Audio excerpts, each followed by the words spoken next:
Bonjour à tous, j'espère que vous allez bien. Je suis Suzy Tondia, ingénieure qualité et formatrice chez Passétude.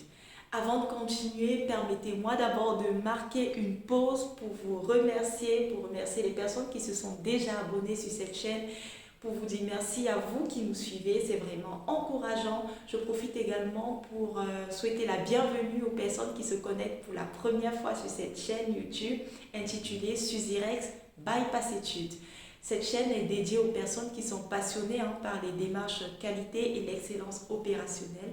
Vous allez retrouver en descriptif de cette vidéo les différentes thématiques qui seront abordées dans le cadre de cette chaîne. Alors, c'est quoi justement les démarches qualité? Aujourd'hui, je fais cette vidéo pour vous expliquer un peu ce que c'est que la qualité, pour introduire cette notion, pour apporter une définition à ce concept. Donc, on se retrouve après le générique.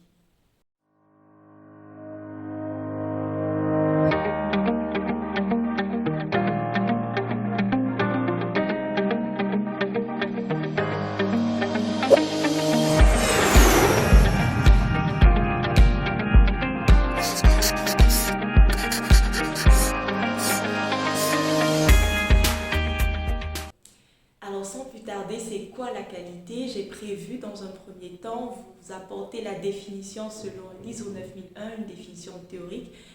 L'ISO 9001, pour ceux qui ne savent pas, c'est une norme internationale, une norme de référence qui définit les lignes directrices en matière de management de la qualité.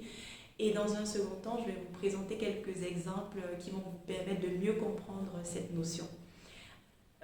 Selon l'ISO 9001, la qualité, c'est l'aptitude d'un ensemble de caractéristiques intrinsèques à satisfaire des exigences.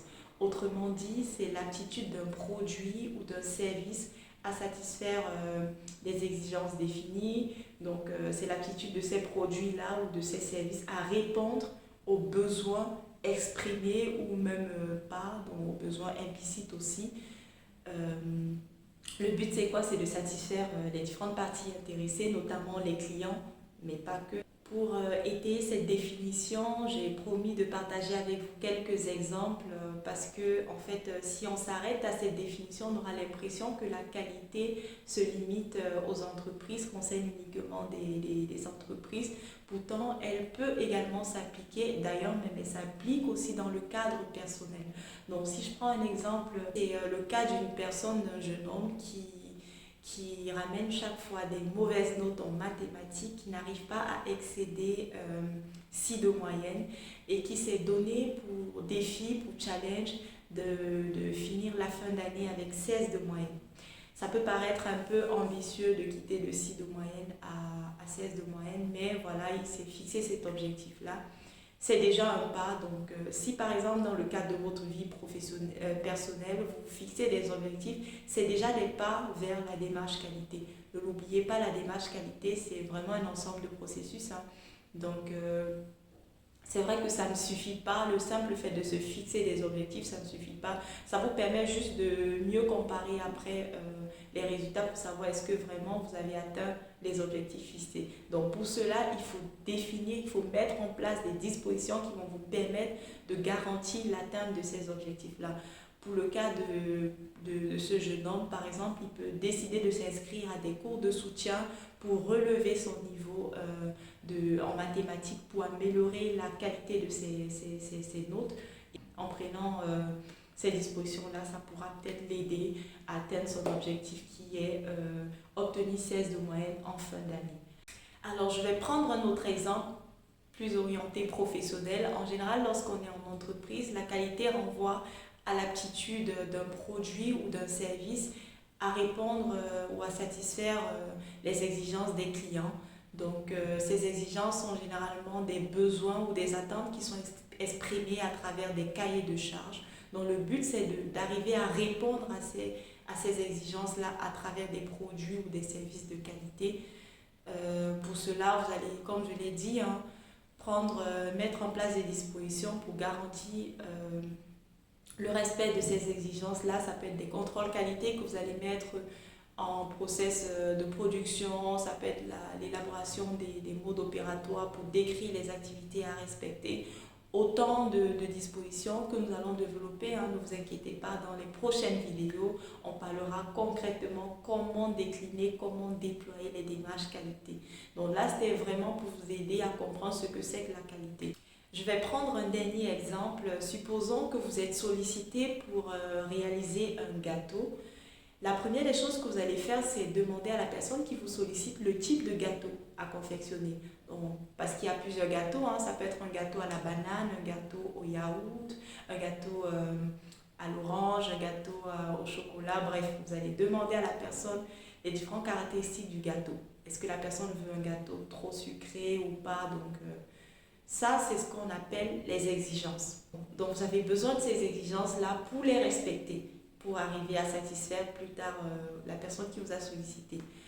Donc vous allez confectionner le gâteau, vous allez livrer le gâteau à la personne, vous allez forcément attendre des retours de la personne. Si la personne ne vous contacte pas rapidement, vous aurez les indicateurs de la qualité de votre gâteau. Peut-être vous n'avez pas réussi le gâteau, peut-être il n'était pas si délicieux que ça. Et c'est pas grave, hein, ça peut arriver que vous ne soyez pas doué en pâtisserie. Mais justement, le but en fait de la qualité, c'est de vous aider à améliorer justement vos performances. Pour cela, vous pouvez par exemple prendre des cours en pâtisserie, regarder des vidéos sur YouTube, des recettes pour améliorer votre niveau en pâtisserie. Si au contraire vous avez des retours favorables, ça veut dire que votre gâteau a été apprécié, ça veut dire que vous avez réussi à satisfaire la personne qui vous a sollicité. Donc, vous comprenez bien la définition qui est l'aptitude d'un produit ou d'un service à satisfaire des exigences. Le but, c'est vraiment d'obtenir la satisfaction des différentes parties intéressées. Ça peut être en entreprise, ça peut être des clients, ça peut être des collaborateurs, ça peut être des fournisseurs, ça peut être des sous-traitants. Mais vous avez compris que dans le cadre personnel, même, ça peut être vous, ça peut être vos amis, ça peut être n'importe qui. Donc, le but de la qualité, c'est vraiment ça, c'est vous inviter à développer une attitude d'amélioration continue.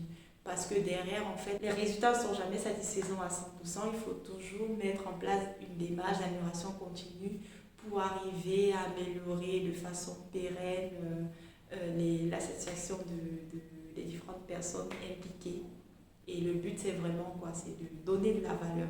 Donc, donner de la valeur à travers ce que vous offrez, donner de la valeur à ce que vous délivrez comme service ou comme produit. J'espère que cette vidéo vous a été utile, j'espère que ça vous a permis de démystifier la qualité, qui est une notion qui peut paraître parfois très complexe. Et si vous avez des questions, n'hésitez pas à les laisser en commentaire. Hein. S'il y a des sujets sur lesquels vous voulez qu'on revienne en particulier, laissez-les également en commentaire.